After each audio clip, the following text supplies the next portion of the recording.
Teman-teman, coba kita cek sertifikat kita apakah sudah SHM atau sertifikat hak milik atau masih SHGB atau sertifikat hak guna bangunan ya. Baik SHM ataupun SHGB ini hampir sama, sertifikatnya juga sama persis warnanya hijau, tetapi ada perbedaan antara yang statusnya sudah SHM atau hak milik dan yang masih SHGB. Untuk yang sudah SHM ini tidak ada jangka waktunya. Jadi sertifikat ini berlaku terus, sehingga kita tidak perlu memperbarui. Sementara teman-teman yang sertifikatnya masih SHGB atau hak guna bangunan, teman-teman wajib memperbarui apabila izin HGB-nya sudah habis. HGB atau hak guna bangunan biasanya izinnya ada yang 20 tahun, 25 tahun, ataupun 30 tahun. Dan teman-teman bisa memperbarui sekali lagi untuk jangka waktu 20 tahun. Pembaruan biasanya bisa dilakukan 2 tahun sebelum masa HGB itu habis ya. Jadi kita cek. Nah, baik SHM ataupun HGB ini bankable. Jadi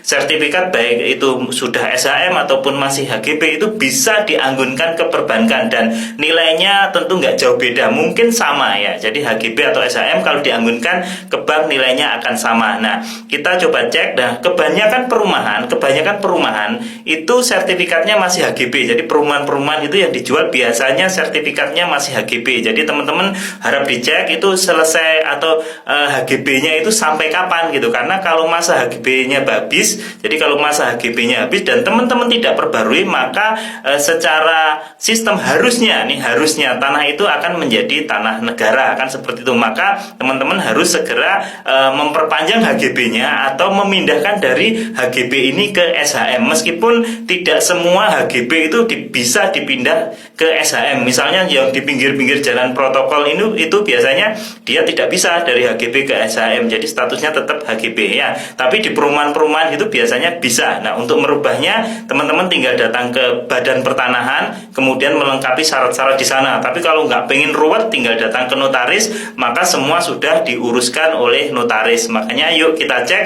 sertifikat kita apakah HGB atau sudah SHM, dan kalau HGB kita cek nih masa berlakunya kapan, apakah masih berlaku lama atau enggak. Kalau sudah mau habis segera diperbarui.